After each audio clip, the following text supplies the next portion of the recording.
Bapak Ibu yang mulia, melanjutkan kaji kita pada bulan yang lalu, yaitu Al-A'malul Yasirah wa Jazauhal Jannah. Amal-amal yang ringan, amal yang mudah.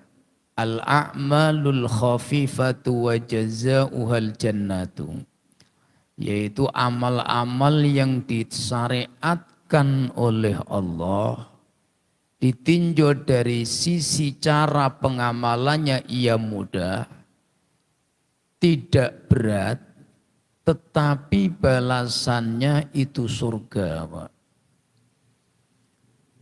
Amalan yang kedua, yang ianya ringan, khafifun indal lisani wa yasirun indal jasadi, diucapkan ringan, dilakukan oleh badan kita mudah, yaitu zikru la ilaha illallah, mengamalkan zikir la ilaha illallah, Pak.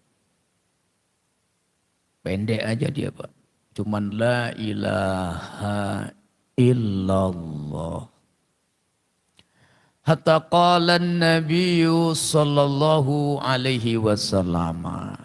Kanjeng Nabi Muhammad sampun ngendika, beliau dawuh mengatakan dalam sabda beliau, hadis ini sahih, man kana fi akhiri kalamihi la ilaha illallah dakhalal jannata. Sesiapa orang atau barang siapa yang di akhir hayatnya dia mampu mengucapkan kalimat la ilaha illallah, dijamin masuk surga, Pak. Dakhalal jannah. Jadi kalimatnya ringan. Domanat bisyaratun nabi, kabar gembira yang datang daripada Rasul sallallahu alaihi wasallam.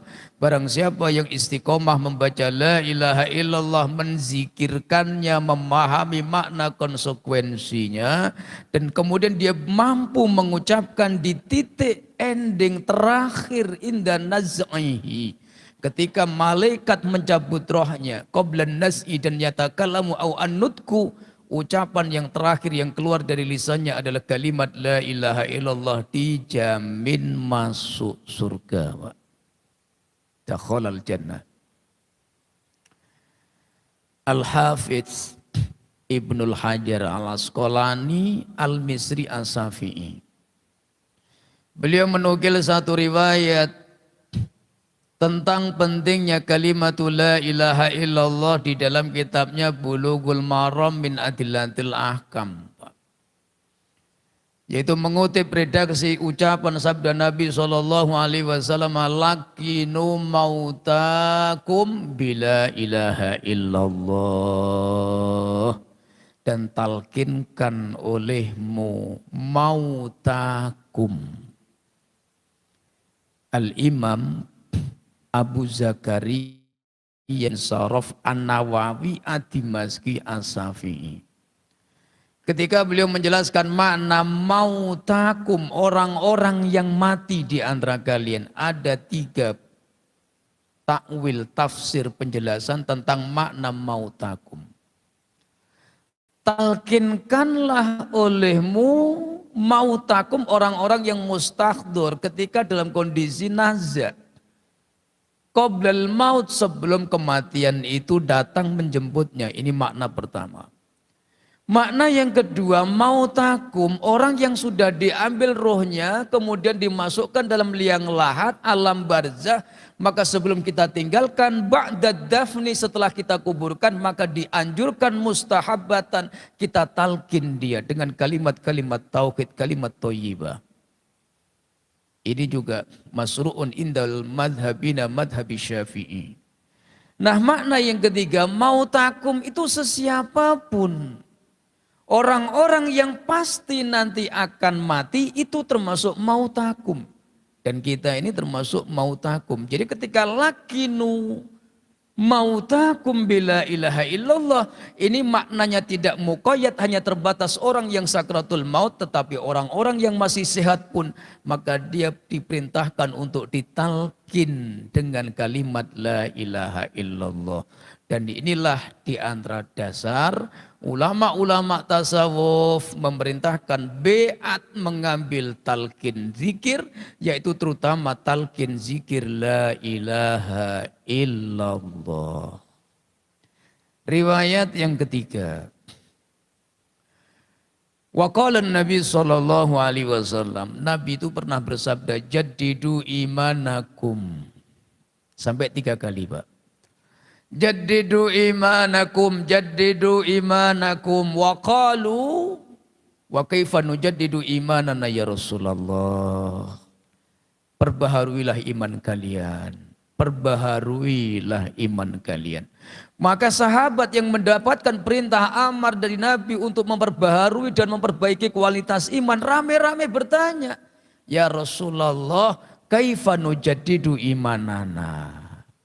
Terus bagaimana cara kami untuk mengupgrade iman kami ini gimana ya Rasulullah? Faqala Nabi menjawab, "Qul la ilaha illallah." Ucapkanlah la ilaha illallah. Riwayat yang ketiga. Riwayat yang keempat, al-hadisur rabi'u, hadis yang keempat, wa hadzal hadisu hasanun sahih. An Ali ibni Abi Thalibin karramallahu wajhah. Hadis ini dari jalur Antoriki Ali bin Abi Thalib radhiyallahu an.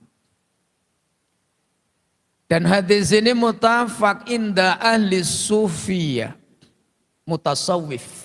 Orang-orang ahli sufi, orang-orang ahli thariqah menjadikan hadis ini landasan disyariatkannya akhdut thariqah bi thariqatil bi'ati wat talqin, Pak. Kita kenal ada istilah thariqah, Pak. Thariqah itu jalan. Thariqah itu manhaj. Thariqah itu metodologi atau madrasatu tarbiyatir ruhiyah. Thariqah itu secara umum ada 2, ada at-thariqatul ammah, ada at-thariqatul khassah. Thariqah yang sifatnya umum, ada thariqah yang sifatnya khusus. Yang umum siapapun yang melakukan kebaikan, hakikatnya dia sudah berthariqah. Wa amma thariqatul khassatu indal mutasawwifah, adapun thariqah khusus menurut ulama ahlus sufi, maka mereka mengatakan bahwa thariqah yang masuknya mengambilnya ala thariqatil bi'ah, dengan cara berbiat. Nah, ini namanya thariqah khusus. Di Indonesia Bapak Ibu itu ada 44. Seluruh dunia mundu fi adir rasul hatta ila akhirid dahr, dari zaman Nabi sampai hari kiamat itu 360. Hadisnya riwayat Al-Imam At-Tabrani yang dinukil oleh Siti Abdul Wahab Asy-Sya'rani dalam kitabnya Mizan Al-Kubra juz 1. Inna syari'ati, sesungguhnya syariatku ini akan datang ja'at ala salasumi'atin wasittina thariqatan, akan muncul dari syariatku ini ada 300 metodologi cara mentarbiyah ruhani dengan model-model yang dibenarkan oleh Nabi, 360 thariqah. Faman akhudha minha, barang siapa yang mengambil di antara satu di antara 360 faqad naja, insya Allah dijamin selamat, Pak. Nah, 360 ini masuk ke Indonesia, difilter oleh ulama-ulama Nahdliyin, maka menjadilah 44. Yang di antara masuk, tidak semuanya, di antara yang masuk itu yang difilter ada 44. Ada Torekoh Qadiriyah wa Naksabandiyah, ada Torekoh Naksabandiyah, An-Naksabandiyah Al-Khalidiyah, ada Torekoh Qadiriyah Fakot, ada Torekoh Ad-Dusukiyah, ada Torekoh kami, Torekoh Tijaniyah. Torekoh Tijani itu nomor 43, Pak. Jadi di Indonesia ini 44. Nah kemudian daripada mana landasan beat ini, apakah amrun muhdas? Apakah beat la ilaha illallah itu perkara baru atau tidak? Maka ulama mengatakan iya amrun qadim, bukan muhdas. Dia maujudun fi ahdir Rasul, dia ada dan pernah dilakukan oleh Nabi SAW. Sayyidina Ali itu pernah datang kepada Nabi diam-diam. Jadi ketika senyap ada orang, Sayyidina Ali itu diam-diam datang kepada Nabi, ya Rasulullah, dullani ala amalin au akrabi turukin ashalu ala nas. Ya Rasulullah, tunjukkan kepadaku satu amalan, satu bentuk perbuatan yang jika aku lakukan dengan amalan itu akan mempercepat aku sampai kepada keridhaan Allah. Dan yang memungkinkan paling mudah untuk dilakukan oleh manusia. Ashalun indan nas ya Rasulullah. Nabi menjawab, ya aliyu alaikum bimudawamati dzikrillah. Apa kata Nabi? Ya Ali, maka untukmu kalau kau ingin mendapatkan sarana metodologi cara agar cepat sampai kepada Allah, maka atasmu istiqomah berzikir. Sayyidina Ali yang mendapat perintah zikir masih diam lagi, Pak. Ya Rasulullah wan nasu dzakiruna jami'an ya Rasulullah. Manusia, sahabat-sahabat semua berzikir ya Rasulullah. Aku sudah berzikir, semua berzikir ya Rasulullah. Saya pengen yang khusus. Yang tidak semua orang memiliki amalan itu ya Rasulullah. Saya ingin spesial ya Rasulullah. Rasul Shallallahu Alaihi Wasallam paham keinginan menantunya. Ketika diperintahkan oleh Rasul untuk berzikir, semua orang sudah berzikir. Sayyidina Abu Bakar berzikir, Sayyidina Umar berzikir, semua ashabun Nabi yadhkurunallah. Mereka berzikir, tapi Sayyidina Ali, beliau ingin, ya Rasulullah, saya ingin zikir yang khusus. Wa qala an-nabiy sallallahu alaihi wasallam, ya Ali ghammid ainaika. Wahai Ali, kau pejamkan kedua matamu. Fakul la ilaha illallah salasa marrat. Dan kau ucapkan kalimat la ilaha illallah 3 kali. Nah di riwayat ini Sayyidina Ali mengatakan, Nabi kemudian faghammadun nabiyyu ainaihi, Nabi memejamkan matanya, kemudian beliau mengucapkan la ilaha illallah 3 kali. Sayyidina Ali menyimak, mendengarkan. Nah setelah Rasul mengucapkan begitu, Rasul membuka mata beliau yang mulia, kemudian mengatakan kepada Sayyidina Ali, sekarang ganti engkau wahai Ali dan aku yang akan menyimaknya. Nah kemudian Sayyidina Ali memejamkan kedua matanya, kemudian beliau mengucapkan kalimat la ilaha illallah 3 kali. Dan inilah praktek beat, ijazatul aurat yang dimaksud dalam thariqah, Pak. Jadi kalau dibilang thariqah itu bid'ah, salah. Memberikan ijazah la ilaha illallah itu tidak didapati dalilnya. Ini dalilnya, Pak. Hadisnya kuat, sanadnya jayyid. Bahkan ulama-ulama seperti Al-Imam As-Suyuti mengatakan ini hadis hasanun shahih, Pak. Jadi Sayyidina Ali itu pernah minta khusus, ditalkin secara khusus akan amalan la ilaha illallah. Caranya bagaimana? Pejamkan mata 3 kali, pejamkan mata, kemudian dibaca kalimat itu 3 kali, Pak. Berjalannya waktu. Sayyidina Ali karena diperintahkan oleh Nabi, lakinun nas, kau talkinkan kalimat ini seperti aku menalkinkan kepadamu. Kepada siapa? Liman tolaba minha. Orang-orang yang menginginkan amalan itu maka kau berikan wahai Ali. Dan dalam riwayat orang yang pertama kali mendapat amalan ini adalah Sayyidina Abu Musa al-As'ari radhiyallahu an, mendapatkan sanad ijazah seperti ini langsung dari Sayyidina Ali bin Abi Thalib radhiyallahu an. Sayyidina Ali kemudian memberikannya kepada Sayyidina Hasan bin Ali. Nah, Sayyidina Hasan memberikan ke anak-anaknya semua. Maka inilah menjadi thariqah Ba'alawi atau thariqah Alawiyah. Sayyidina Ali memberikan kepada putranya yang lahir bukan dari Sayyidah Fatimah, Sayyidina Muhammad Al-Hanafi. Dari istri beliau yang kedua yaitu Khawlah bintu Ja'far. Sayyidina Ali ketika jadi khalifah hijrah ke Kufah Irak, kemudian menikah dengan Khawlah bintu Ja'far, perempuan keturunan Parsia. Dari Khawlah bintu Ja'far, Sayyidina Ali punya anak laki-laki namanya Muhammad Al-Hanafi.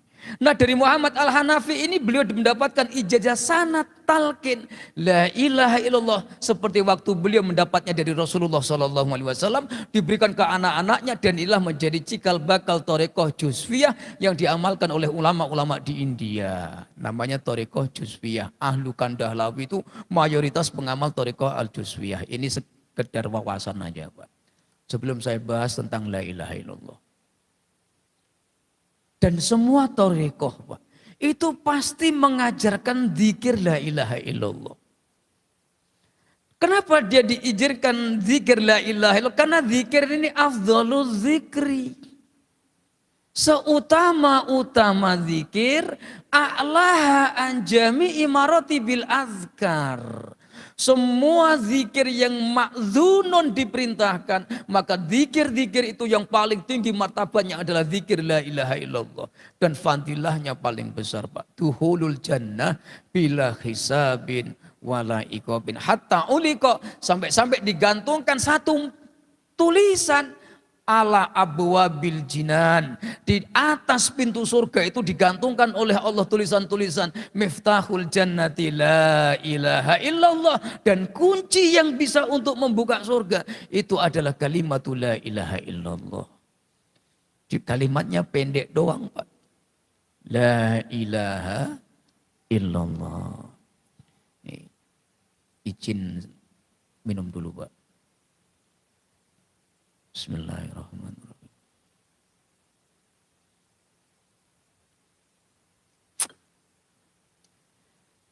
Saya ini kalau ngaji di live itu mau minum dari tadi nahan, Pak. Segan saya. Masalahnya asal di live itu ditengok orang banyak juga, Pak. Asal dia ngaji minum, asal dia minum ngaji, asal ngaji minum. Saya takutnya congok saja, Pak, ini. Ini Masya Allah biasanya warna kuning, ini warna putih, Pak. Kalau ada yang kuning pun tak apa, kalau tak ada pun tak masalah juga. Nanti aja di luar, Pak. Jadi kita lanjutkan, Pak. Ini pentingnya, maksud saya begini. Secara umum, kalimat yang pendek la ilaha illallah ini dzul maziyatil azimah, dzul khasiyatil jammah, memiliki keutamaan yang tinggi.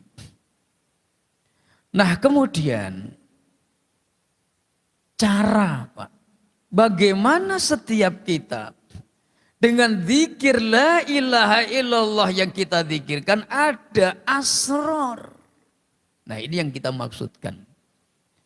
Di mana letak rahasia di kalimat ini sehingga orang yang membacanya istiqomah, dia dijaminkan surga oleh Allah.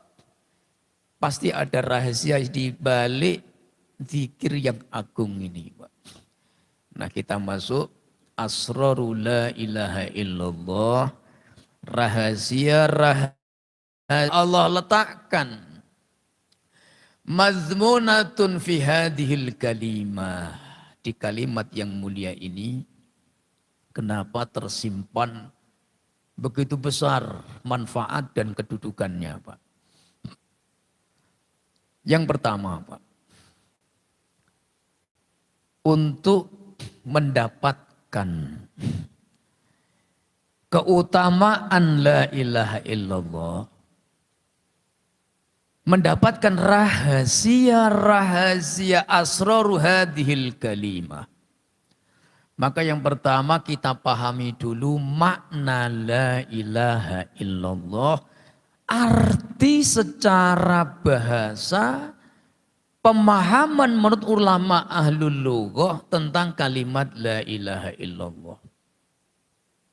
Wattafaqa al ulama. Ulama mengatakan kalimatul la ilaha illallah hiya kalimatut tauhid. Kalimat ini kalimat tauhid, Pak. Kalimat tauhid itu maknanya bukan kalimat persatuan, tapi kalimat pengesaan.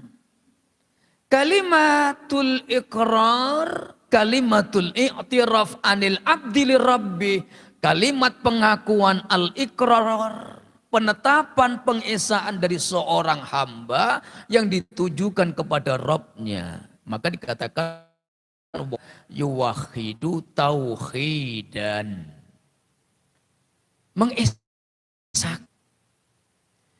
Wa kama arrafaha al ulama'u, sebagaimana yang didefinisikan oleh para ulama-ulama kita, bahwa dalam kalimat la ilaha illallah maknaha annahu la mustahiqqa lil ibadati illallah.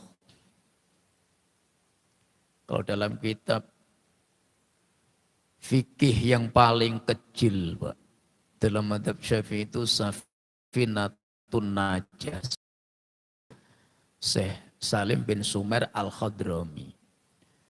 Beliau ketika mengarang kitab yang kecil itu tidak langsung membahas tentang fikih, Pak. Tetapi ada usul ad-din, pokok agama, pilar di mana di atasnya dibangun semua ibadah. Ada rukun iman, ada rukun Islam. Dan beliau juga menyertakan di dalamnya makna la ilaha illallah, la ma'buda bihaqqin illallah.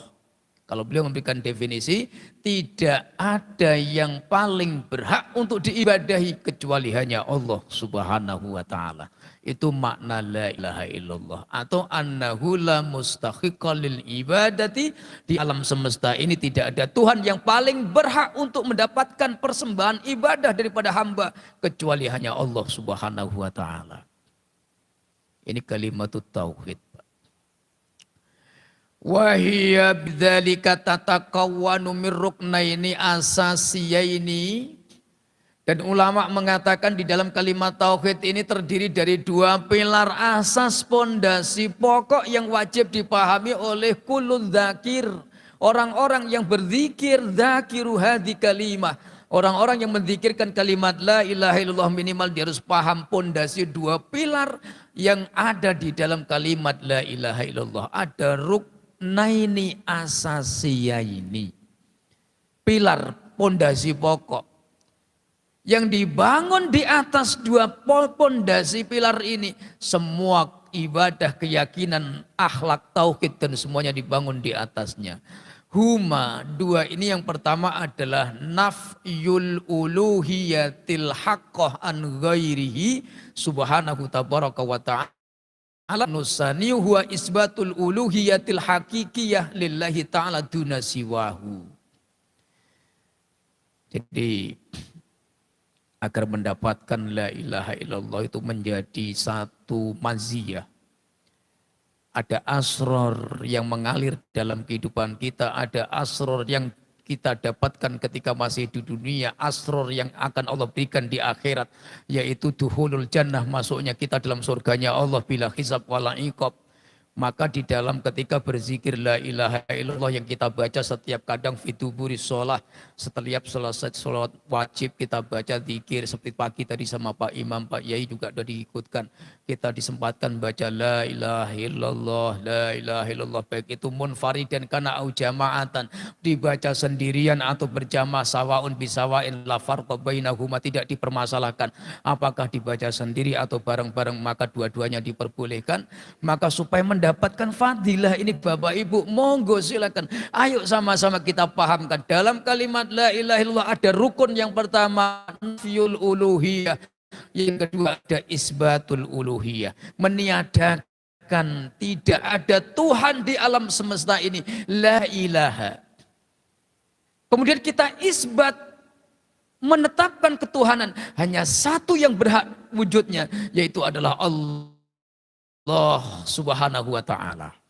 Isbatul uluhiyah al-hakikah, menetapkan bahwa satu, tidak ada Tuhan kecuali Dia. La ilaha illahu la syarikalah. Al-haqqul lil mawjud, al-haqqul lil ma'bud, al-haqqul lil musta'an. Ialah Allah yang ada wujudnya di alam semesta ini, yang paling berhak keberadaannya, paling berhak untuk diibadahi, paling berhak untuk diminta pertolongan, maka inilah Allah Subhanahu wa taala. Jadi ketika kita membaca zikir la ilaha illallah, yakinkan tidak ada Tuhan, tidak ada Rabb yang paling berhak keberadaannya hanya kecuali Allah. Tidak ada Tuhan yang paling berhak untuk disembah, disujud kita di hadapannya kecuali hanya Allah. Tidak yang paling berhak untuk kita menggantungkan harapan ar-roja. Kita takut, kita patuh, kita berharap pertolongan. Hanyalah Allah Subhanahu wa ta'ala. Al-haqqul lil mawjud, al-haqqul lil ma'bud, al-haqqul lil musta'an. Jadi dua pilar, Pak. Kalau